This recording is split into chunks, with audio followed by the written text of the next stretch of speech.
അപ്പോൾ ഇത്തരത്തിലുള്ള വളങ്ങളുടെ രഹസ്യം അറിഞ്ഞാലേ നമ്മുടെ ചെടികളുടെ വളർച്ച നന്നാവുള്ളൂ. ചെടികൾക്ക് എല്ലുപൊടിയും വേപ്പിൻ പിണ്ണാക്കും കടലപ്പിണ്ണാക്കും ഒക്കെ വാങ്ങിച്ചു മടുത്തവരാണെങ്കിൽ ഈ ഒരു വളം എന്തായാലും ഉപയോഗിച്ച് നോക്കൂ കേട്ടോ. അപ്പോൾ ഇന്നത്തെ വീഡിയോയിൽ റോസിൻ്റെ നല്ല വളർച്ചയ്ക്ക് പോട്ടിംഗ് മിക്സിനൊപ്പം ചേർത്ത് കൊടുക്കാൻ പറ്റിയ നല്ലൊരു വളത്തെക്കുറിച്ചാണ് പറയാൻ പോകുന്നത്. എൻ്റെ എല്ലാ ചെടികളും പോട്ട് ചെയ്യുന്ന സമയത്ത് ഞാൻ ഈ ഒരു വളം കൂടി ചേർത്തിട്ടാണ് ചെടി നട്ടു കൊടുക്കാറ്. ഈ ഒരു വളം കൊടുക്കുന്ന സമയത്ത് ചെടികളുടെ വളർച്ച വളരെ പെട്ടെന്നാവുന്നത് പോലെയാണ് എനിക്ക് തോന്നിയിട്ടുള്ളത്. അപ്പോൾ ആ ഒരു വളം എന്താണെന്ന് നമുക്ക് നോക്കാം അല്ലേ. സാധാരണ മണ്ണും മണലും കൊക്കോപീറ്റും പെർലൈറ്റും ചാണകപ്പൊടി എല്ലുപൊടി വേപ്പൻ പിണ്ണാക്ക് ഇതെല്ലാം ചേർത്താണ് ഞാൻ സാധാരണയായിട്ട് ചെടി നട്ടിരുന്നത്.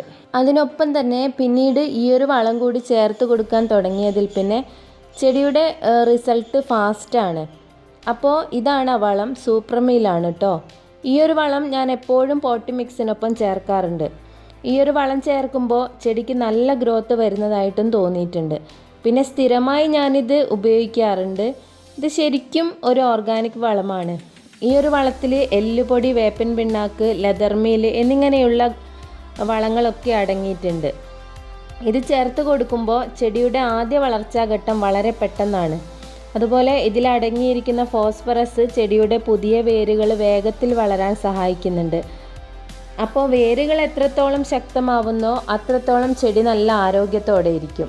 ഇതിൽ വേപ്പിൻ പിണ്ണാക്കിൻ്റെ അളവ് ഉള്ളതിനാൽ തന്നെ മണ്ണിലൂടെ ഉണ്ടാകുന്ന വേര് ചീയൽ, ഫംഗസ് ബാധ എന്നിങ്ങനെയുള്ള രോഗങ്ങളിൽ നിന്നൊക്കെ ചെടിയെ സംരക്ഷിക്കാറുണ്ട്. ഈ ഒരു വളം ഒരു സ്ലോ റിലീസ് വളമായതുകൊണ്ട് തന്നെ നമ്മൾ മണ്ണിൽ ചേർത്ത ഉടനെ തന്നെ അത് തീർന്നു പോകാതെ മാസങ്ങളോളം പതുക്കെ പോഷകങ്ങൾ മണ്ണിലേക്ക് ഇറക്കി വിട്ടുകൊണ്ടിരിക്കും. അതുകൊണ്ട് തന്നെ പുതിയ തൈകൾക്ക് കരുത്ത് പകരാനും ഇത് നല്ലതാണ്. അതുമാത്രമല്ല ധാരാളം പുതിയ കിളിർപ്പുകൾ വളരാനും ഈ ഒരു വളം ബെസ്റ്റാണ്. നൈട്രജൻ്റെയും മറ്റ് സൂക്ഷ്മ മൂലകങ്ങളുടെയും സാന്നിധ്യമുള്ളതിനാൽ തന്നെ റോസ് ചെടിയിൽ ബേസൽ ഷൂട്ട്സുകളൊക്കെ വരാൻ ഇത് സഹായിക്കുന്നുണ്ട്. അതുപോലെ ഇലകൾക്ക് നല്ല കടും പച്ച നിറം കിട്ടാൻ വേണ്ടിയിട്ടും അത് നല്ലതാണ്. മഗ്നീഷ്യം, ഇരുമ്പ് തുടങ്ങിയ ഘടകങ്ങൾ ഉള്ളതിനാൽ തന്നെ ഇലകൾ മഞ്ഞളിക്കാതെ നല്ല ബ്രൈറ്റായി നിൽക്കും.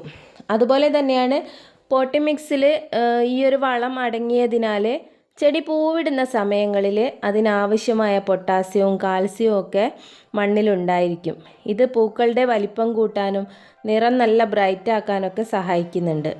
പുതിയ പോട്ടി മിക്സ് എടുക്കുമ്പോൾ മണ്ണ്, മണൽ, ചാണകപ്പൊടി ഇതെല്ലാം കൂടെ ചേർത്തിട്ടാണ് നമ്മൾ പോട്ടി മിക്സ് ഒരുക്കുന്നത്. അപ്പോൾ ആ ഒരു പോട്ടി മിക്സിലേക്ക് ഒരു 8 അല്ലെങ്കിൽ 10 ഇഞ്ച് പോട്ടാണെങ്കിൽ ഒരു കൈപ്പിടി സൂപ്പർ മീൽ കൂടെ ചേർത്ത് നമുക്ക് പോട്ടി മിക്സ് ഒരുക്കാം.